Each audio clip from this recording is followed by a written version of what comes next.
Hey, hi everyone, welcome to my balcony and welcome to the Social Exchange Drams from Afar, day 3. Today we're going to be discussing Maker's Mark, as you can no doubt see in front of you. I hope everybody's doing okay at home. It's a pretty crazy time and it's meant enormous things for our industry. So I think what's really important at the moment is that we support each other, that we're kind to each other, but also that we can have a bit of a laugh, that, you know, the entire world isn't ending. We can still have a drink, we can still talk to our friends via social media and on the phone. So yeah, just a little reminder there to try and stay positive. We'll get through this and our awesome industry will make it back through the other side. There's some amazing stuff going on in our industry because of obviously what's happening. Then we're just needing to constantly innovate, and some people are doing that really, really well. Just to name a few, one of my favorite restaurants also, hey, shout out guys, is doing an awesome thing called Heat and Eat. So they're doing takeaway, but they're also doing pre-packaged food that you can take home, I suppose, like a Lean Cuisine or something like that, but much better. And then you can stock your fridge with those and heat and eat, as the name suggests. Paola over at Apotheca isn't doing takeaway food, but she is doing an online wine service. So that's super cool. For those of us, well, I'm not yet, but for those who are actually in quarantine and can't leave their house, look up Apotheca, formerly The Apothecary. The guys over at Wing It are doing awesome things too. They're delivering wings, ribs, tacos. Soon they'll be delivering beer as well. So look them up. I think it's really important at the moment to support local industry, and the best way to do that is to go direct to the source, right? So not to go through Uber Eats, because they're taking big chunks of these businesses' profits, and they need those so that they can keep going. Yeah, cool. So let's launch into booze. For those of you who know me, you know that Maker's Mark is very near and dear to me. So when the opportunity to get in front of all of you guys live was presented and they asked what I wanted to do, I said, well, you know, it's a bit of a no-brainer. Luckily enough, even though I am kind of at home, I did have these bottles just lying around. I don't have any of the 46, so unfortunately I'm not going to be tasting that with you today. But I'll tell you all about it as well. And what I wanted to start off with, I suppose, is to make you an old-fashioned using Maker's Mark. This is a live session, guys, as well. So make sure that if you want to comment, I have my trusty assistant who is a proper social distancing meter away. And I'm going to be asking her to read out any of your comments. So if there's anything you want to say, please just type away and we'll get to it in a minute. So while I do this, I am going to ask her to run inside and grab me the bowl of ice I prepared earlier but didn't want to have outside. Cool. Old-fashioned, super easy style. Ice, thank you. Right. Very, very easy. Actually, my mate, Chris Britton, hey Chris, I'm sure you're watching, who works with me, told me the origin of the name of the old-fashioned the other day. I've never heard this story. There, I'm just putting in 60 mils of Maker's Mark there. And a dash of bitters too. It's the Australian bitters and it's the orange flavour, which I find works really well. Yeah, we go, 2 dashes, make it healthy. So apparently the old-fashioned was, when you go back to 1806 and you look at the first mention of the word cocktail, right, then the description of that is spirit, water, bitters and sugar, right? Which is exactly what an old-fashioned is. So apparently the old-fashioned was the original kind of drink. When people in 1806 were talking about a cocktail, all over the deck, never mind, good thing we're outside. When people in 1806 were talking about a cocktail, then they were talking about the old-fashioned. So in later years, when they went in and were just giving it a little stir there, it's a bit noisy. When people went into venues and were asking for a cocktail, they were asking for one made the old-fashioned way, or the way that they made it back in 1806, and voila, that is the Maker's Mark Old Fashioned, conveniently made so that I can now sip on it while I'm talking to you. Maker's Mark. So, Maker's Mark is a wheated bourbon, right? I'm not going to get too technical with this stuff because I think a lot of you watching probably already know a fair bit about it. And if you don't, then hit me up via Messenger and I'll talk forever to you. Maker's Mark is a wheated bourbon, which basically means that it's a sweeter style of bourbon, okay? So in order to make bourbon, we've basically got to crush up a minimum 51% corn, and then some malted barley, and in this case, some wheat. In the case of a lot of other bourbons, some rye, but in this case, wheat, which makes it nice and soft and sweet. Maker's Mark is actually doing a lot at the moment to help all of those in the industry who are in need. So they've gotten on board with the Lee Initiative, and they're pairing with chefs and restaurants in order to provide food and essential services for food and essentials, I should say, for restaurant workers who are doing it really tough. That's in America at the moment. We're just waiting to see what we can roll out in Australia. But it's just wonderful to see Maker's Mark supporting the industry the way that they're doing. So that was another reason that I chose them. Okay, flavor profile. Probably should cover that. Having a little nose, it's, as we know, vanilla. Most American whiskies have a fair bit of vanilla going on. And it's just delicious. It's just all these stone fruits and a caramel and all that dark sweetness going on. So Maker's is aged between 5.5 and 6.5 years. As I said, it's a wheated bourbon. Every bottle's still hand dipped. Pretty awesome. I had the opportunity to go to the distillery a couple of years ago, and it was fab.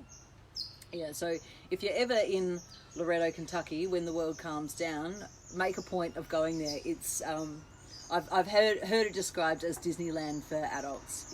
It's pretty fabulous. Yeah, an awesome experience. We've had a request for a Boilermaker as well, if you have time. Oh, a request for a Boilermaker. Okay. Sure, we can do that. I will just ask my trusty assistant in a little bit to go and grab a beer from the fridge, and then I'll fulfill that.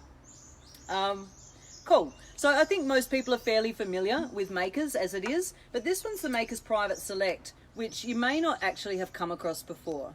It's this really cool initiative, okay? So in the middle of these two, we had Maker's 46.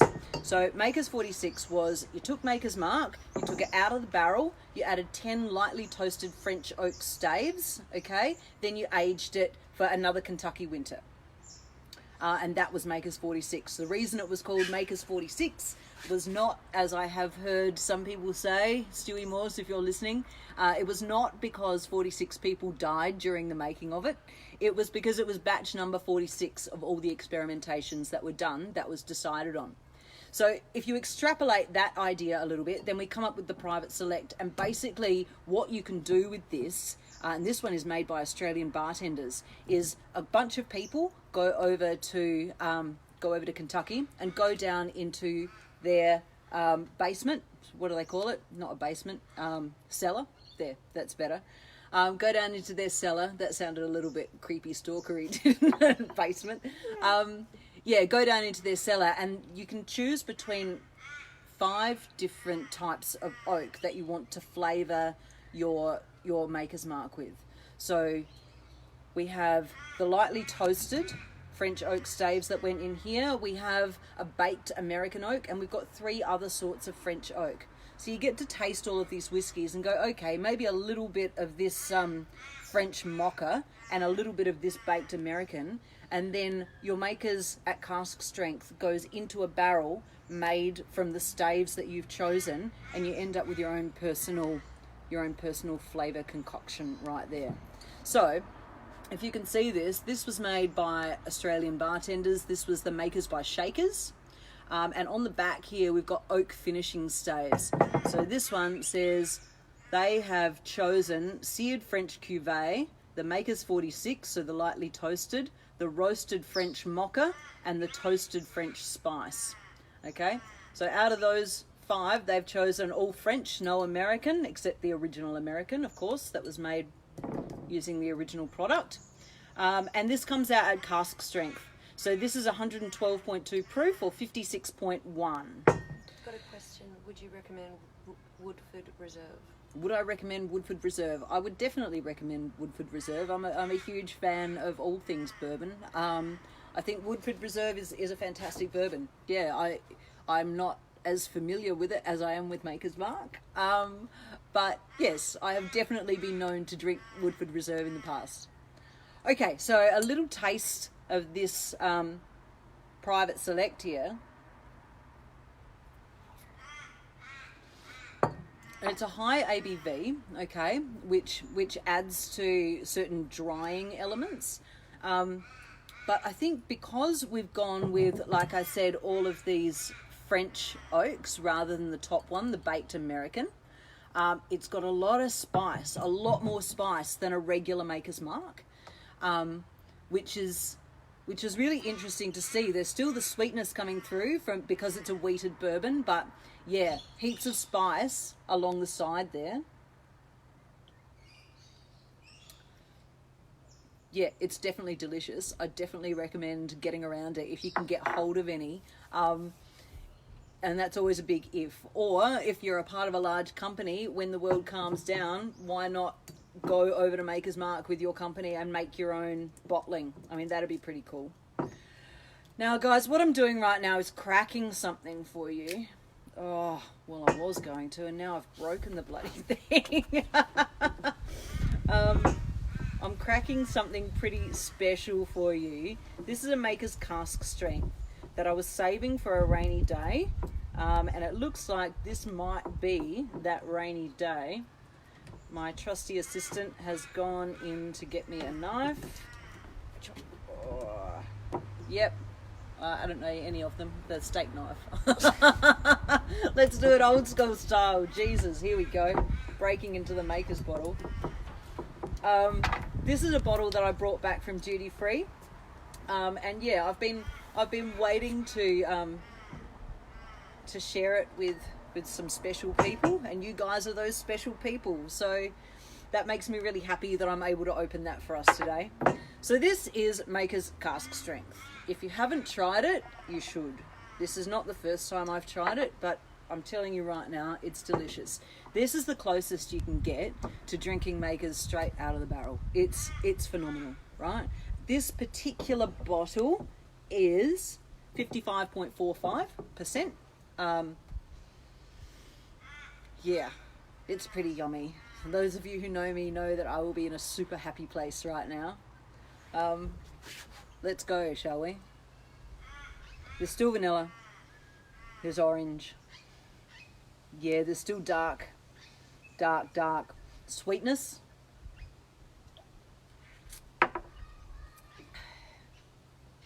That's amazing. Like, for such a high ABV, it's super, super smooth. Yeah, look, I I'm most definitely in my happy place. It's been really lovely being able to share tasting all of these with you guys. If there's anyone out there from SA or from the wider community, Australia-wide, who wants me to be touting what they're doing in their hospo business or any other business during these really difficult times, just flick me a quick message on Messenger. The Exchange Australia is going to be doing these sessions once a night at this stage, but we're looking to expand that in the future. So in order to get across what all the other guys in the other states are talking about, and they're pretty funny, then just like the Exchange Australia socials, look out for their tiles that'll tell you what's coming up. We've got some really cool stuff coming up. I really hope that you can tune in and see some of that. Oh, another Boilermaker request. Okay, well, I guess you have to leave your spot and go into the fridge. The back fridge. Any beer, the back fridge. Actually, yeah, cool. Any beer. This is supposed to be a whiskey program, people. Yeah, so what was I saying? If you have anything that you'd like me to be talking about, I will be back, I would say, next week at this stage, perhaps sooner. Please flick me a message. There are so many of us that, so many of the community out there that need support and need help. It's just, I'll take this moment while my sister's inside. It's really important to be supporting each other at the moment, guys. There's lots of people who are really scared and really stressed. And the best thing that we can do is just to be kind. She's taking a while coming back with that beer. She's come back with a selection of 3. Make it the pale ale, babe. Just that, yeah. You guys can't see. There's a big window that I'm staring through. Thank you very much. Okay. I think I know who might have put through one of these requests. So I think this one's for you. And I will just... Oh, that's such a waste. That was only a little bit. I'll only pour myself a little half measure of Makers to have a Boilermaker. There we go. Okie doke. And thanks for watching, Australia. It's been real. I'll see you all again real soon. Cheers.